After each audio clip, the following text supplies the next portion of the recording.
Hello friends, welcome to secret of சமையல். இன்றைக்கி நம்மளோட சேனலில் நாம் பார்க்க போகிறது ஆந்திரா ஸ்டைலில் ஒரு சூப்பரான கோவக்காய் வறுவல் தான் செய்ய போகிறோம். கோவக்காய் பிடிக்காதவங்களுக்கு கூட இது பிடிக்கும். கண்டிப்பாக ட்ரை பண்ணி பாருங்கள். 1/4 கிலோ அளவுக்கு கோவக்காவை இந்த மாதிரி 2 சைடும் டிப் 2 கட் பண்ணிட்டு நாளாக நறுக்கி உப்பு தண்ணியில் போட்டு வச்சுருக்கிறேன். இந்த கோவக்காயில் ஒரு பிசுபிசுப்பு இருக்கும், அது இந்த உப்பு தண்ணியில் போடும்போது உங்களுக்கு போயிடும். நல்லா ஒரு தடவை இது பண்ணிட்டு இதை ட்ரெயின் பண்ணிடலாம். நம்ம தண்ணி நல்லா வடிச்சுக்கோங்க. இந்த மாதிரி நல்லா பிஞ்சு கோவக்காயாக எடுத்துக்கோங்க. பழுத்து கோவக்காயாக இருந்தால் இந்த ஐட்டத்துக்கு அவ்வளோ நல்லா இருக்காது. ஃபஸ்ட்டு ஒரு மசாலா நம்ம ரெடி பண்ணிக்க போகிறோம். அதுக்கு கொஞ்சமாக எண்ணெய் விட்டுக்கலாம். இதை 1 டீஸ்பூன் மல்லி, 1 டீஸ்பூன் உளுந்து, 1/2 டீஸ்பூன் சீரகம் எடுத்துருக்கிறேன். இப்போ இதை போட்டு வறுத்துக்கலாம். மீடியம் ஃப்ளேமில் வச்சு நல்லா மணம் வர வரைக்கும் வறுத்துக்கோங்க. இந்த உளுந்து நல்லா செவந்து வரணும். இப்போ எல்லாமே நல்லா வறுபட்டுச்சு, நல்லா மணம் வருது. இப்போ இது கூடவே ஒரு பெரிய வெங்காயத்தை இந்த மாதிரி நறுக்கி வச்சுருக்கிறேன். கூடவே ஒரு சின்ன துண்டு புளி வச்சுருக்கேன். இப்போ இது 2 இதுலேயும் சேர்த்து வதக்கிக்கலாம்.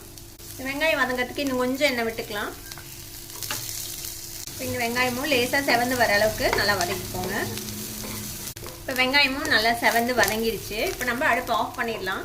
அடுப்பை அணைச்சிட்டு ஒரு 1/2 டீஸ்பூன் மஞ்சள் தூள், ஒரு 1/2 டீஸ்பூன் அளவுக்கு மிளகாய் தூள் எடுத்துருக்கேன். உங்களுக்கு ரொம்ப காரமாக வேணாம் அப்படின்னா இதில் பாதி காஷ்மீர் சில்லி பவுடரும் பாதி நார்மல் மிளகு அப்படின்னு சேர்த்திக்கோங்க. இப்போ இதோட சேர்த்து ஒரு பரட்டிக்கலாம். இப்போ இந்த சூட்லேயே இது வறுபட்டுரும். இப்போ இது ஆறட்டும்னு இதை நம்ம மிக்சி ஜாரில் போட்டு அரைச்சி எடுத்துக்க போகிறோம். இப்போ அதே வடச்சட்டியில் கொஞ்சம் தாராளமாக எண்ணெய் விட்டுக்கலாம். நம்ம இந்த கோவக்காயை வதக்கிக்க போகிறோம். இப்போ இந்த எண்ணெயில் கொஞ்சமாக ஒரு கொத்து கருவேப்பிலை சேர்த்துக்கலாம். கூடவே நம்ம வெட்டி வச்சிருக்கிற இந்த கோவக்காயும் சேர்த்திக்கலாம்.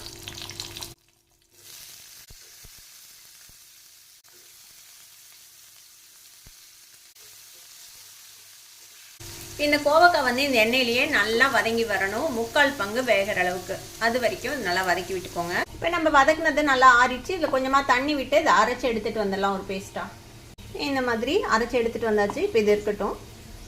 கிட்டத்தட்ட ஒரு 5 நிமிஷமாக வதங்கியிருக்குது. பார்த்தீங்கன்னா தெரியும், ஓரளவுக்கு நல்லா சுருளை வதங்கிருச்சு. இந்த மாதிரி நல்லா கலர் மாதிரி ஒரு 3/4 பங்கு நல்லா வதங்கிடணும் இந்த கோவக்காய்.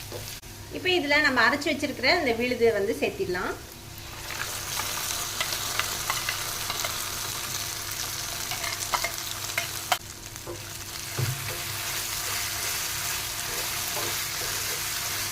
ஃப்ளேமை நல்லா லோ பண்ணி வச்சுக்கோங்க.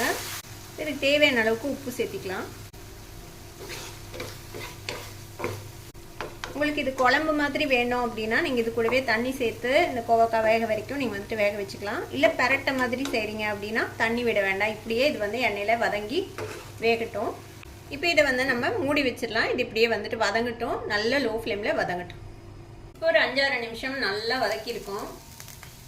பார்த்தீங்கன்னா தெரியும், நல்லா சுருண்டு வதங்கிருச்சு பாருங்கள். நம்ம போட்ட மசாலாவும் நல்லா கோட் ஆயிடுச்சு இந்த கோவக்காய் மேலே.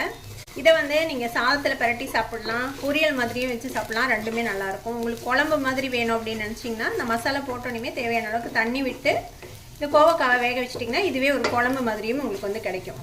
அவ்வளோதான், நம்மளோட ஆந்திரா ஸ்டைல் கோவக்காய் வறுவல் ரெடி ஆகிடுச்சு. நம்ம அடுப்பு ஆஃப் பண்ணிடலாம்.